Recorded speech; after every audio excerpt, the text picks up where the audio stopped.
Well, our next honoree, Joshua Brady Branch, please join me.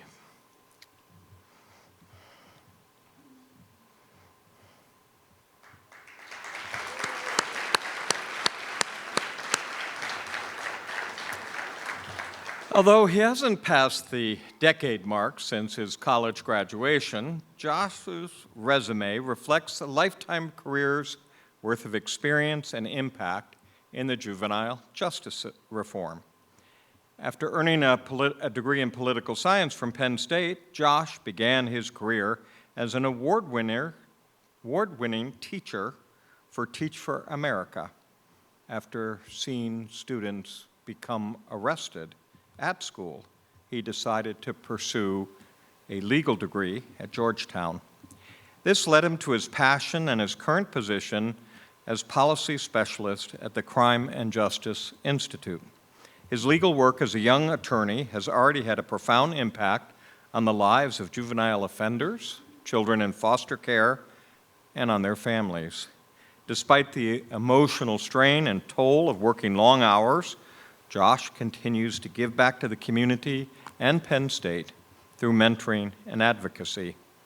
A nominator noted that his path in our field has not always been easy or straightforward, but he approaches his work with a mission-driven zeal that is inspiring for all of his colleagues. Congratulations, Josh.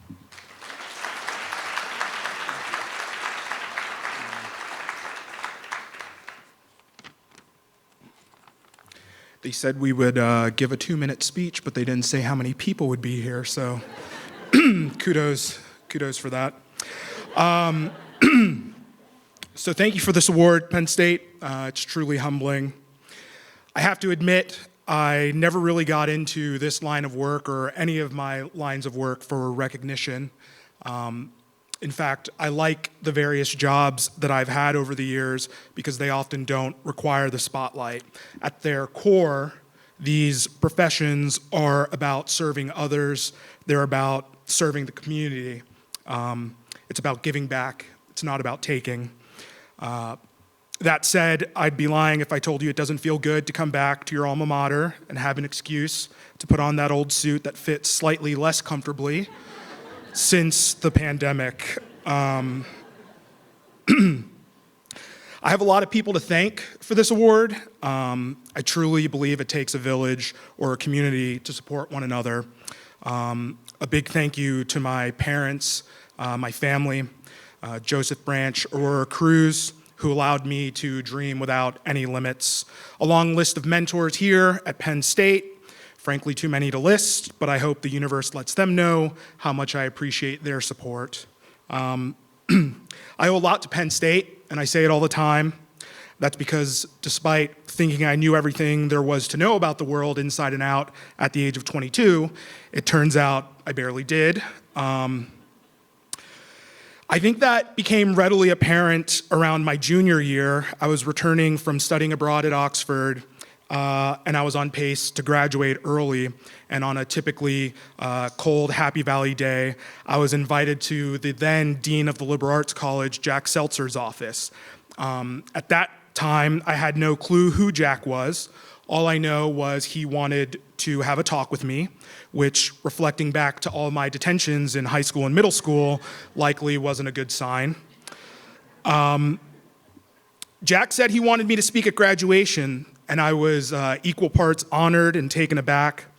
Upon accepting, he asked me what I wanted to do after graduation.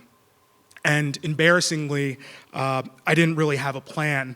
All I knew was I wanted to stay around Penn State to hang out with my friends who would graduate the next year.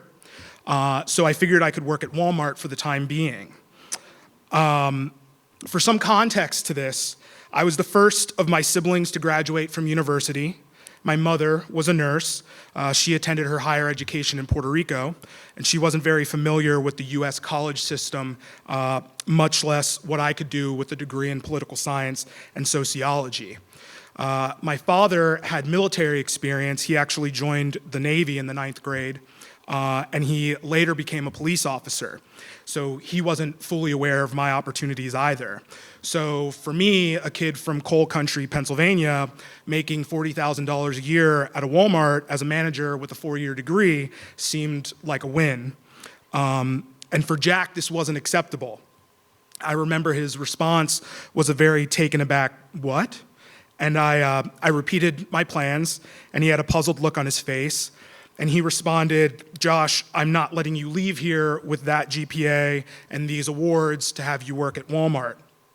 And I left that meeting wondering what Jack would do or how he could help. I later ended up calling my sisters, and they asked how the meeting went with Jack, and they were both excited to hear that I was selected to speak at graduation. Of course, both asked me what my plans were post-graduation, and again, I repeated my line. I found out I could work at Walmart, and in separate conversations, both sisters ripped me apart as lovingly as siblings could. They both gave me lines of "you could do anything in the world," and at times I wondered if Jack and my sisters had shared notes or the same playbook. A week went by. I received a phone call from Jack. Apparently, Jack did what he does. He waved a wand, wished upon a star. I'm not entirely sure. But a week later, he called me up and asked, "How would you like to take the first year of the political science PhD program at Penn State, fully funded?" That sounded significantly better than working at Walmart, and it gave me the opportunity to figure out what I wanted to do with my life. My parents, Jack, my siblings, they were all my cheerleaders. They were cheerleaders to an aimless, young 20-something who thought he had a plan but clearly didn't. They had the foresight to see something in me that I didn't see in myself. They had the confidence where I lacked. They saw potential in me where I held on to insecurities, and I held on to a blue-collar chip on my shoulder. If you surround yourself with cheerleaders, those who lift you up rather than put you down, who truly believe and want to see you succeed, you'll be pushed in uncomfortable directions. But at its core, that is what a cheerleader's function is. It's to place inspirational belief in an audience at the toughest of moments. So thank you, Penn State, friends, family, for being my cheerleader. Your support has inspired me to pursue a career that I once thought out of reach.